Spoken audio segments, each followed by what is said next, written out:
नमस्कार। आज हम मध्य पूर्व के मौजूदा हालात और भारत पर इसके जो असर है उन पर थोड़ी गहराई से बात करेंगे। जी। हमारे पास जो विश्लेषण है वो आर्थिक, सामाजिक और सामरिक मतलब कई पहलुओं को एक साथ देख रहा है। बिल्कुल, और हमारा लक्ष्य यही समझना है कि इस इलाके की जो अस्थिरता है वो असल में भारत की अर्थव्यवस्था पर, समाज पर, विदेश नीति पर कैसे असर डाल सकती है। मतलब ऊपरी बातों से थोड़ा आगे जाकर। हाँ, क्योंकि ये सिर्फ तेल का मामला तो नहीं है ना। नहीं, बिल्कुल नहीं। मध्य पूर्व से भारत के देखा जाए तो गहरे आर्थिक रिश्ते हैं, सामरिक भी हैं, सामाजिक भी। सही। तो चलिए इस जटिल मुद्दे की परतें खोलते हैं। सबसे पहले ऊर्जा पर ही आ जाते हैं, वो शायद सबसे सीधा कनेक्शन है। हाँ बिल्कुल, और ये निर्भरता काफी ज्यादा है। मतलब भारत अपनी कच्चे तेल की जरूरत का आप समझिए करीब 80% आयात करता है। 80%? जी।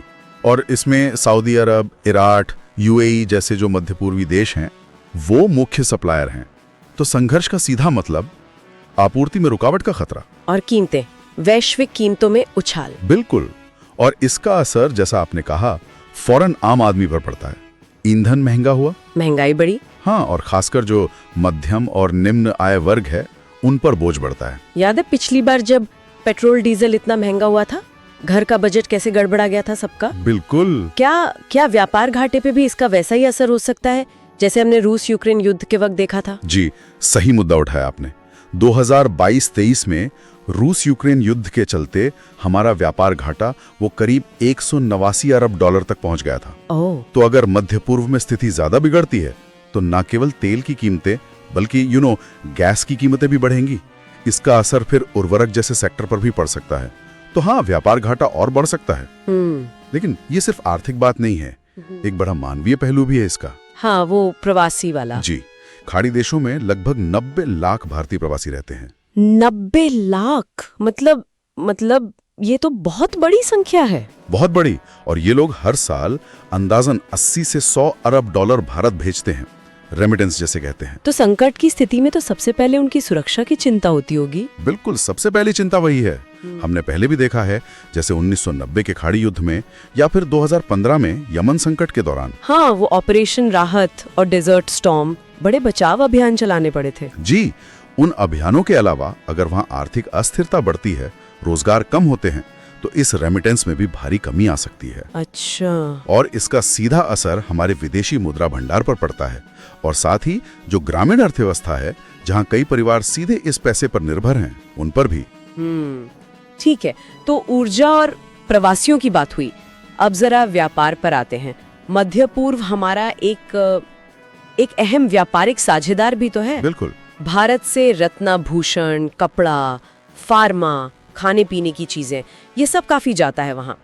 और यूएई, सऊदी अरब जैसे देश तो भारत में बड़े निवेशक भी हैं। हाँ, और यहाँ भी जोखिम है। संघर्ष से क्या होता है, जो अहम समुद्री रास्ते हैं जैसे स्वेज नहर। हाँ, स्वेज तो बहुत जरूरी है। या फिर हॉर्मुज जलडमरू मध्य, जहाँ से खाड़ी का ज्यादातर तेल निकलता है। दुनिया का करीब 20% तेल शायद वहीं से गुजरता है। बिल्कुल, तो ये रास्ते बाधित हो सकते हैं। थोड़ी सी भी रुकावट हुई तो शिपिंग कंपनियों को रूट बदलना पड़ता है, यात्रा का समय हफ्तों बढ़ जाता है, बीमा की लागत कई गुना बढ़ जाती है, और अंत में असर उपभोक्ता पर। जी, और क्षेत्रीय अस्थिरता निवेशकों को भी डरा सकती है। आपने छोटे और मझोले उद्यमों एसएमईज की बात की थी ना? हाँ। उन पर इसका खास तौर पर बुरा असर पड़ सकता है, क्योंकि वो शायद इन बाजारों पर ज्यादा निर्भर होते हैं। लेकिन जो आपने निवेशकों की हिचकिचाहट की बात कही, क्या यूएई जैसे देशों के साथ भारत के जो मजबूत रिश्ते हैं वो इस जोखिम को कुछ कम नहीं करते, या अस्थिरता का डर रिश्तों पर भारी पड़ जाता है? देखिए, ये अच्छा सवाल है। मजबूत रिश्ते यकीनन एक हद तक बफर का काम करते हैं, बातचीत बनाए रखने में मदद करते हैं। लेकिन अगर पूरे इलाके में ही माहौल बहुत अस्थिर हो तो बड़े निवेश टाले जा सकते हैं या धीमे हो सकते हैं, चाहे द्विपक्षीय रिश्ते कितने ही अच्छे क्यों ना हो। अच्छा। अब अगर आर्थिक पहलुओं से हटकर देखें तो सामरिक और कूटनीतिक चुनौतियां भी हैं। हाँ, वो संतुलन साधने वाली बात भारत के लिए हमेशा मुश्किल रहा है। एक तरफ इजराइल, दूसरी तरफ ईरान, सऊदी अरब, जिनके हित अक्सर टकराते हैं। बिल्कुल। ऐसे माहौल में तटस्थ रहना मतलब कितना मुश्किल होता होगा? बहुत मुश्किल, खासकर जब तनाव बहुत ज्यादा हो, जैसे इजराइल ईरान के बीच हमने देखा। भारत की कोशिश यही रहती है कि किसी का पक्ष ना ले, सबसे कामकाजी रिश्ते रखें। लेकिन ये मुश्किल होता जा रहा है। हाँ, लगातार कठिन होता जा रहा है। इसके अलावा हिंद महासागर क्षेत्र में देखिए चीन की मौजूदगी बढ़ रही है, उसके ऊपर से मध्य पूर्व की अस्थिरता समुद्री व्यापार मार्गों की सुरक्षा के लिए एक और चुनौती है। यहाँ तक कि हमारे रक्षा उपकरणों की सप्लाई चेन भी प्रभावित हो सकती है। और फिर वो मानवीय और सामाजिक पहलू भी हैं। अगर संघर्ष बढ़ता है तो क्या शरणार्थी संकट का कोई अप्रत्यक्ष असर भारत पर पड़ सकता है? अप्रत्यक्ष असर तो पड़ सकता है, हालांकि सीधे तौर पर शायद नहीं, लेकिन हाँ, मानवीय सहायता भेजने का दबाव जरूर बढ़ सकता है, जैसे सीरिया या यमन में हुआ था। जी। और एक और संवेदनशील पहलू है जिस पर ध्यान देना जरूरी है, वो है संघर्ष को धार्मिक रंग दिए जाने का खतरा। हाँ, ये बहुत चिंता की बात है। अगर ऐसा होता है तो गलत सूचनाएं, प्रोपेगेंडा, इनके जरिए भारत के अपने सामाजिक ताने बाने पर भी कहीं न कहीं नकारात्मक असर पड़ने का डर रहता है। फिर सवाल ये उठता है कि भारत इनसे निपटने के लिए क्या रणनीति अपना रहा है या अपना सकता है? देखिए, रणनीति भी बहुआयामी ही होगी। ऊर्जा सुरक्षा के लिए, जैसा हम कह रहे थे, वैकल्पिक स्रोत ढूंढना, रूस, अफ्रीका, शायद लैटिन अमेरिका भी। साथ ही अपनी घरेलू नवीकरणीय ऊर्जा क्षमता को तेजी से बढ़ाना। और प्रवासियों के लिए? प्रवासियों की सुरक्षा के लिए दूतावासों को सक्रिय रखना, हेल्पलाइन तैयार रखना, जरूरत पड़ने पर निकासी योजनाओं को तैयार रखना। कूटनीतिक स्तर पर वो संतुलन साधने वाली नीति जारी रखते हुए सभी पक्षों से बातचीत बनाए रखना। शायद शांति बहाली में भी कोई भूमिका निभाने की कोशिश करना। और आर्थिक मोर्चे पर? महंगाई, घाटा? हाँ, आर्थिक मोर्चे पर रिजर्व बैंक और सरकार को मिलकर कदम उठाने होंगे, महंगाई और व्यापार घाटे को काबू में रखने के लिए। तो कुल मिला के बात यह है कि मध्य पूर्व में कुछ भी होता है, उसका सीधा और गहरा असर भारत पर पड़ता ही है।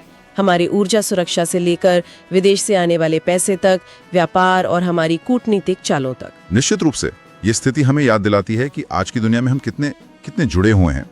अच्छी बात यह है कि भारत ने पहले भी इस तरह के क्षेत्रीय संकटों का सामना किया है और उनसे उभरने में एक तरह का लचीलापन दिखाया है। तो अनुभव हमारे पक्ष में है। यानी स्थिति जटिल है, चुनौतियां गंभीर हैं, पर भारत के पास इनसे निपटने की क्षमता और अनुभव दोनों मौजूद हैं। चलिए आज की चर्चा को यहीं रोकते हैं, लेकिन श्रोताओं के लिए एक विचार छोड़ जाते हैं। ये जो आर्थिक और रणनीतिक प्रभाव हैं, इनसे परे क्या मध्य पूर्व में अगर ये अस्थिरता लंबे समय तक चलती है तो भविष्य में भारत और इस क्षेत्र के बीच जो सदियों पुराने सांस्कृतिक आदान प्रदान है या लोगों की आवाजाही का जो पैटर्न है, क्या वो भी बदल सकता है? इस पर सोचा जा सकता है।